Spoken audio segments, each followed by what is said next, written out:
সম্মানিত ভাই এবং বোনেরা, আসসালামু আলাইকুম। আশা করি আপনারা সবাই ভালো আছেন। এখন কিন্তু প্রচণ্ড শীত। আমাদের আজকে মুরগির বাচ্চাটা এসেছে। আমরা এই শীতের মধ্যে, এই কনকনে শীতের মধ্যে আমরা কিভাবে আমাদের মুরগির বোর্ডিং করেছি সেটা আমি আপনাদের সঙ্গে শেয়ার করব। তে আমি কিন্তু এখনও মুরগির ঘরে ঢুকিনি। আমি ঢোকার আগে আমি আপনাদেরকে দেখাই যে আমরা কিন্তু চার সাইডেই কিন্তু আমরা পলিথিনটা ব্যবহার করেছি।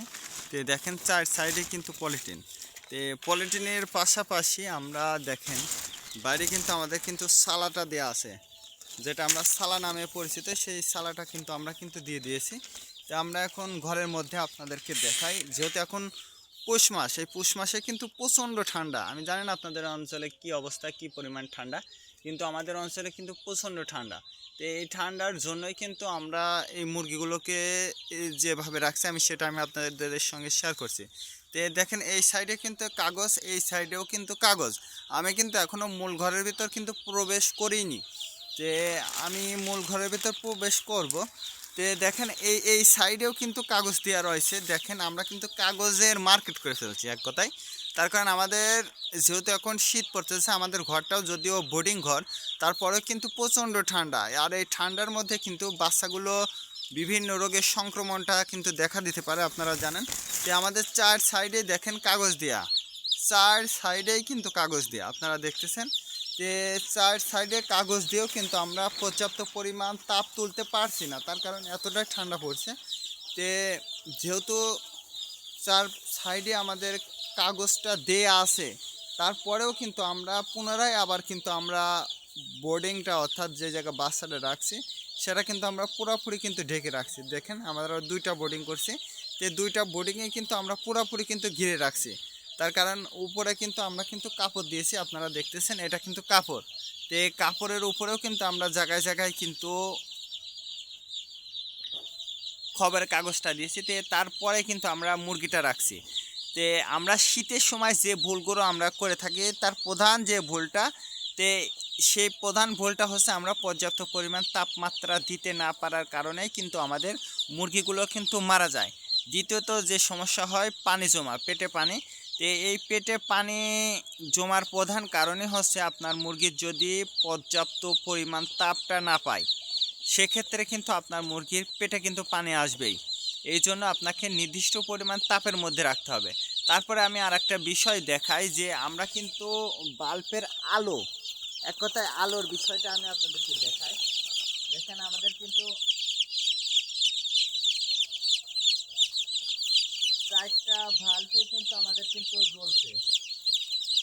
চারটা ভাল কিন্তু আমরা দিয়ে রাখছি। আর দেখেন মুরগিগুলো, তারপরেও কিন্তু আমাদের মুরগিগুলো জড়ো হয়ে রয়েছে। তার কারণ আমাদের অঞ্চলে প্রচণ্ড ঠান্ডা পড়ছে। আমি জানি না আপনাদের অঞ্চলে কি অবস্থা, কিন্তু আমাদের অঞ্চলে প্রচণ্ড ঠান্ডা পড়ছে। যেহেতু আমাদের মুরগিটা নেওয়াই লাগবে, তে তে আমরা কিন্তু গরমের মতোই কিন্তু মুরগিগুলো রেখে দিয়েছি, কিন্তু আমরা বাইরের তাপটা নিয়ন্ত্রণ করতেছি। যে বোর্ডিংটা আমরা যেভাবে করে দিই, খাবারটা কিন্তু ছিটে দিই, পানিটা দিই, সে একই লেভেল আছে, কিন্তু শুধুমাত্র ঘিরে রাখাটাই হচ্ছে নতুন শীতের জন্য পরিবর্তনটা। তে এরপরে আমি আপনাদেরকে বলবো যে আপনারা যারা নতুন উদ্যোক্তা আছেন বা নতুনভাবে মুরগি তুলতে যাচ্ছেন, ফার্স্ট টাইম বা সেকেন্ড টাইম, যে টাইম হোক না কেন, আপনার প্রধান যে কাজটা থাকবে সেটা হচ্ছে আপনার মুরগির পর্যাপ্ত পরিমাণ তাপ দেয়া। যদি আপনি তাপ না দিতে পারেন, তাহলে কিন্তু আপনি মুরগির লালন পালন করতে পারবেন না। এই জন্য অবশ্যই আপনাকে পর্যাপ্ত পরিমাণ মুরগির ঘরের তাপটা কিন্তু নিয়ন্ত্রণ করতেই হবে। তারপরে আমি যে বিষয়টা আমি আপনাদেরকে বলবো সেটা হচ্ছে, আপনার মুরগির পর্যাপ্ত পরিমাণ তাপ দেওয়ার পরেও যদি আপনার মুরগি মাঝে জড়ায় থাকে, আর আপনার তাপ মাপার মেশিন যদি বলে যে তাপ আরও প্রয়োজন হবে, সেক্ষেত্রে কিন্তু আপনার মুরগির ঘরটা কিন্তু পুনরায় ঘিরতে হবে। যদি আপনি ঘিরতে না পারেন, তাহলে কিন্তু ওই মুরগিটা আপনি বাঁচাইতে পারবেন না। আমাদের মুরগিটাও কিন্তু দেখেন মাঝে জড়ায় রয়েছে, তার কারণ এইমাত্র আমরা মুরগিটা ছেড়ে দিয়েছি। যদিও আমাদের খাবার পানি সব ঠিক মতোই খাচ্ছে। আপনারা কিন্তু যারা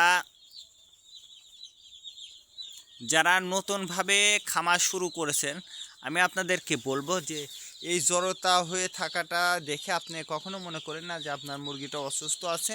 কিন্তু আলহামদুলিল্লাহ আপনাদের মুরগিটা সুস্থ থাকবে, এই দোয়াটাই করি। আর প্লাস আপনার মুরগিগুলোর সুস্থ রাখার জন্য অবশ্যই আপনাকে পর্যাপ্ত পরিমাণ তাপের ব্যবস্থা করতে হবে। যদি আপনার পর্যাপ্ত পরিমাণ তাপের ব্যবস্থাটা করেন তাহলে দেখবেন যে শীতের সময়ও আপনার মুরগিগুলো কিন্তু ভালো থাকবে, সুস্থ থাকবে এবং আপনার পর্যাপ্ত তাপটাই কিন্তু মুরগির মূল ওষুধ। আর আপনার বোটিংয়ে আমরা কিন্তু এখন বর্তমানে সাদা পানি দিয়েছি, তার কারণ আমরা সাদা পানি খাওয়ানোর পরে লাইসোভিট অথবা চিনি আমরা যে কোনো একটা জিনিস দিয়ে দেবো, সম্ভবত লাইসোভিটটাই আমরা দিব। আর রাতে কিন্তু আমরা এই লাইসোভিটের পানিটাই চলবে আর কি, যেহেতু এখন শীতের সময় আমরা পুনরায় আর মুরগিকে নতুন পানি দেব না, এরপরে যে পানিটা দেবো একবারে রাতের পানিটাই দিয়ে দেবো। আপনারা যারা নতুনভাবে খামার করছেন আমি বলবো যে সব গরমের নিয়মেই থাকবে, জাস্ট খালি তাপটা কিন্তু উঠাইতে হবে। যদি আপনার তাপটা মেনটেন করতে পারেন তাহলে দেখবেন যে ইনশাল্লাহ আপনার মুরগির বাচ্চাগুলো সুস্থ থাকবে, ভালো থাকবে। কে কোন জেলা থেকে আমার এই ভিডিওটা দেখছেন অবশ্যই কমেন্টের মাধ্যমে জানিয়ে দেবেন। আজকে এ পর্যন্ত, ভালো থাকবেন, আল্লাহ হাফেজ।